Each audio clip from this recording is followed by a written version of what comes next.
अमुक, अरे इथे कुठे ठेवल्यास फाईल?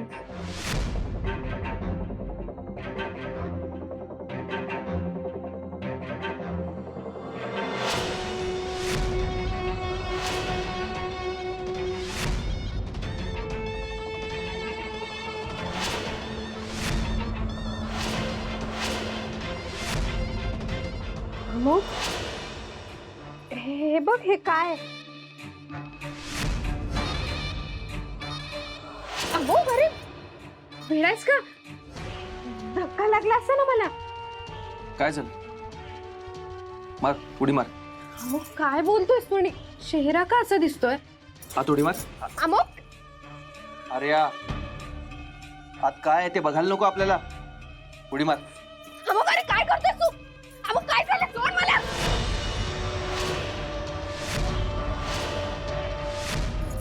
अमुक, काय करतोय? सोड. तुला मारून टाकणार आहे मी. अमुक, जीव घेणी मस्करी नको. सोड.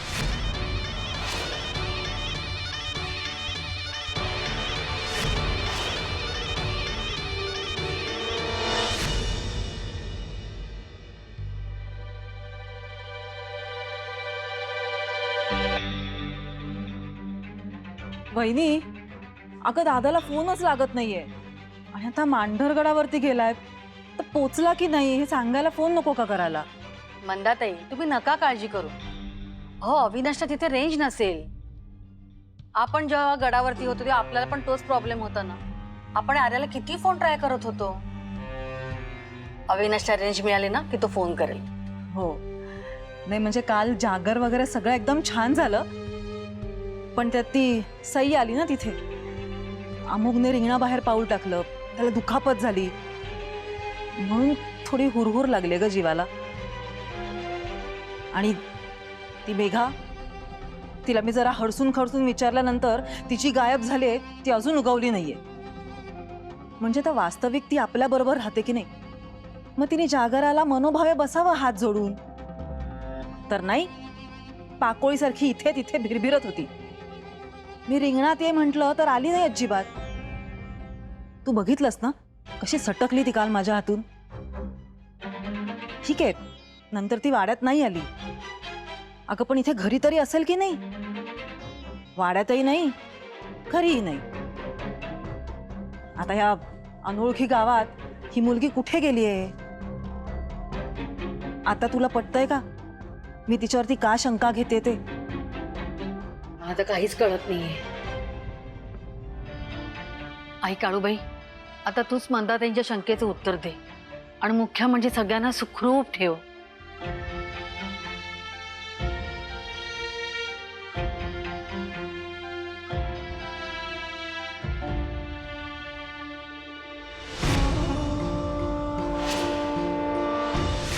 तू नाहीयेस.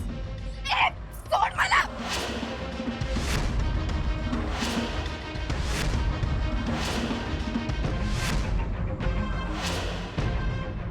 काळूबाईच्या नावानं जाम मला.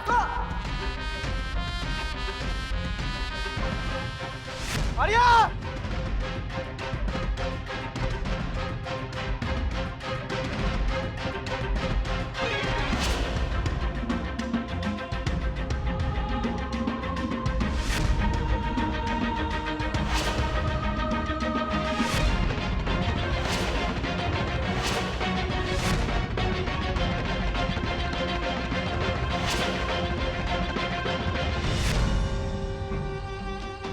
अगं बाई, थांब.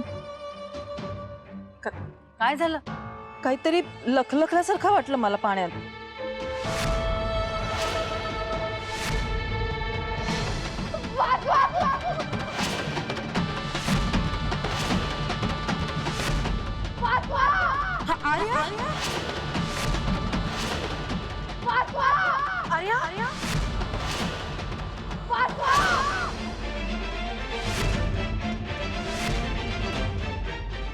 कालपासून काळूबाई संकेत देते, आर्याचा जीव धोक्यात आहे बहुतेक, म्हणूनच ती सावली सुद्धा दिसली आपल्याला.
भयंकर स्वप्न आहे का खरं आहे? आई काळूबाई, अगं अमुक अमुक माझ्याच जीवावर उठलाय. नाही, नाहीये, शक्य नाहीये. माझा अमुक असा कधी वागूच शकत नाही. आणि आता तर तो तुला शरण आलाय.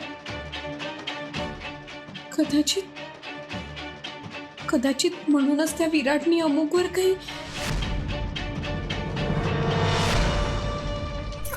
चल म्हटलं ना. अमुक काय करतोय तू? मानावर ये. चल. हे बघ, काळूबाईचं नाव घ्या अमुक.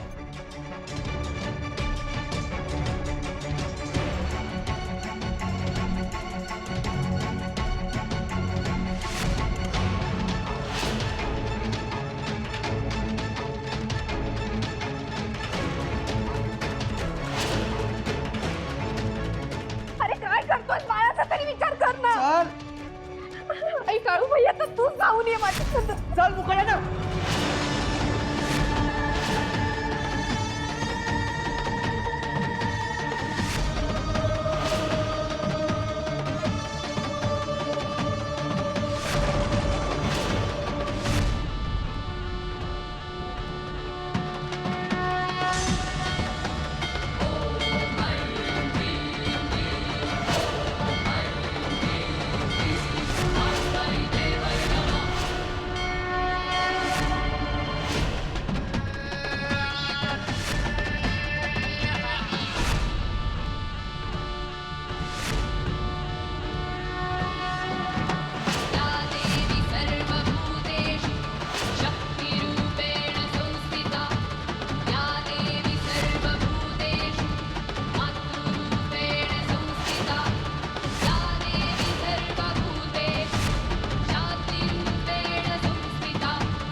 आर्याचा फोन लागतच नाहीये.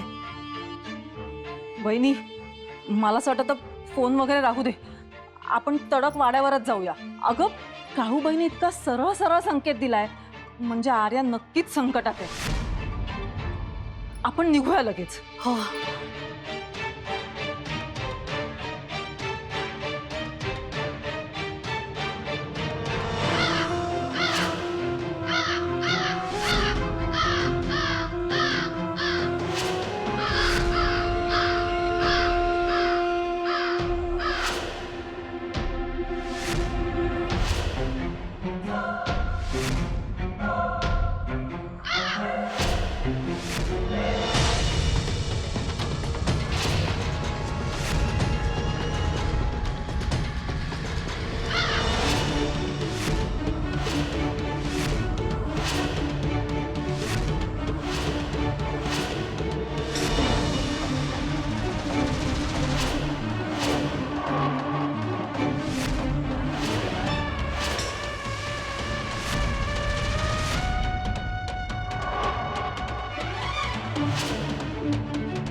हळू.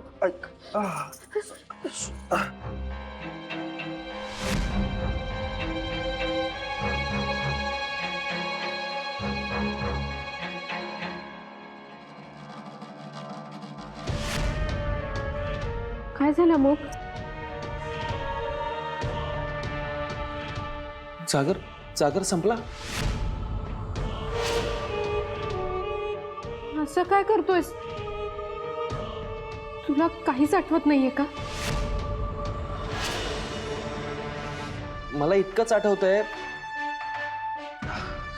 आपण दोघे इथे उभे होतो ती ज्योत घेऊन. इतक्यात मागे मला मेघा दिसली. तिच्या मागे एक वायर लटकत होती. मी तिला वाचवण्यासाठी इथून निघालो. मेघा,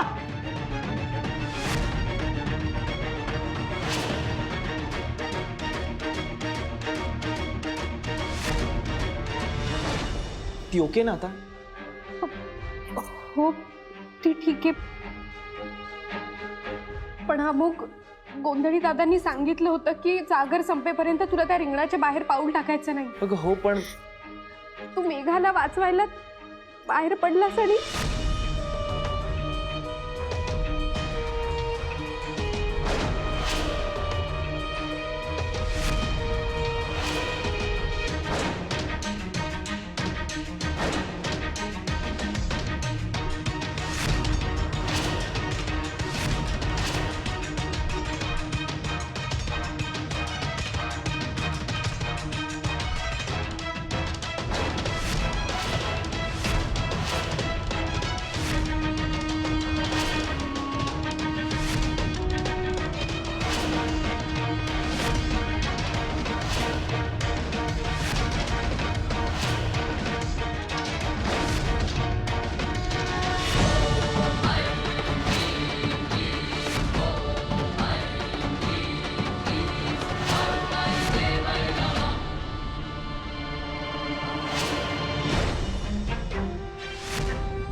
आर्या,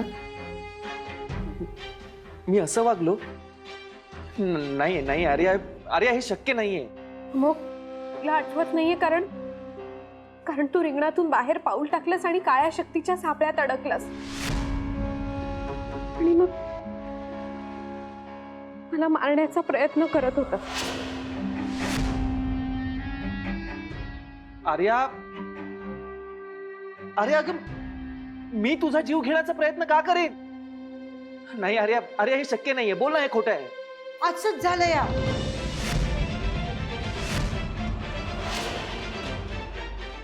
गौरा मावशी,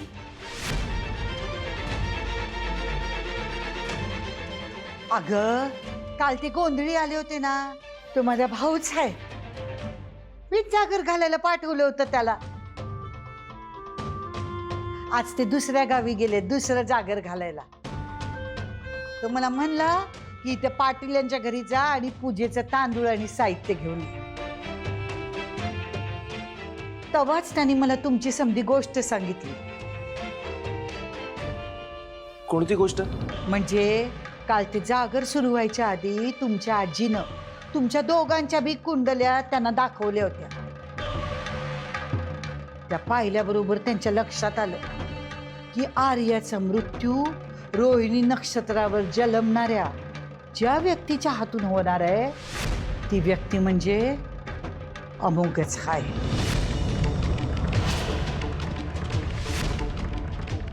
काय?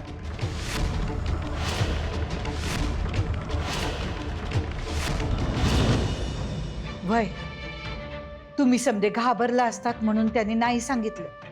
फक्त अमोघला सावध राहायला सांगितलं. त्याचसाठी ते रिंगण होतं. म्हणजे माझा अंदाज खरा ठरला. अमुक त्या रिंगणातून बाहेर पडला आणि काळ्या शक्तीच्या प्रभावाखाली आला. बरोबर.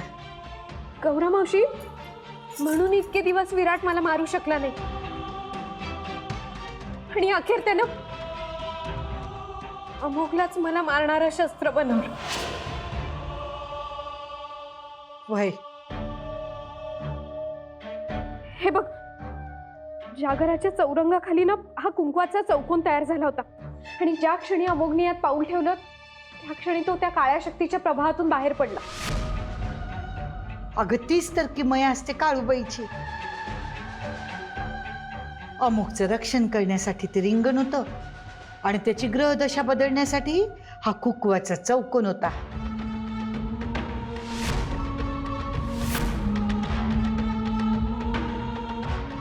म्हणजे काळूबाईच्या किरपेनं अमोघनं या कुंकवाच्या चौकोनात पाऊल टाकलं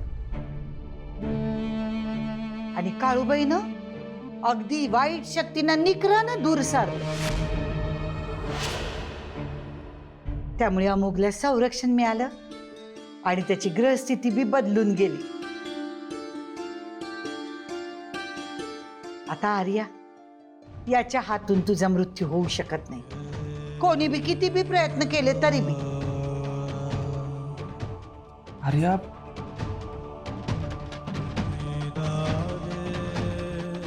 काळूबाईने जर मला या सगळ्यातून बाहेर काढलं नसतं तर आज माझ्या हातून काय घडलं असतं. I really very sorry.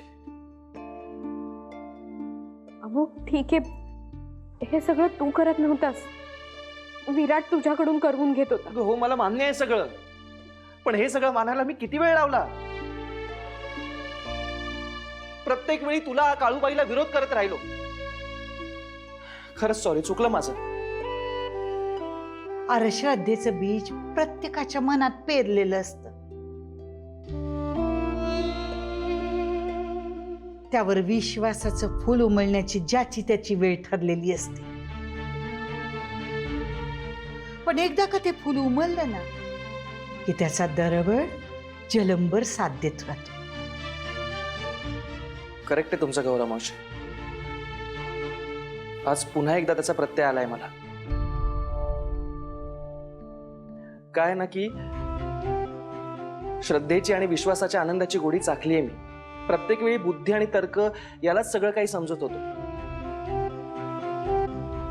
पण त्याही पलीकडे एक विश्व आहे आणि त्या विश्वाचा करता करता परमेश्वर आहे. आपण एक लहानसा बिंदू ते कळून चुकलाय मला. आर्या, तू म्हणायचीस ना, अमोघ एक ना एक दिवस तुझा अहंकार विरघळेल आणि तू काळूबाईला शरण जाशील. आज माझा अहंकार विरघळलाय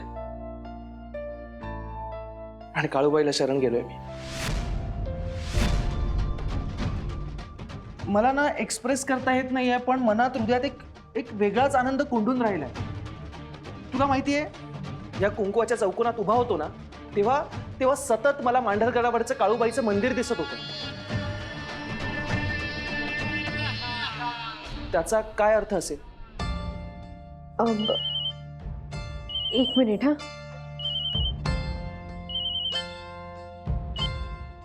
हा जी.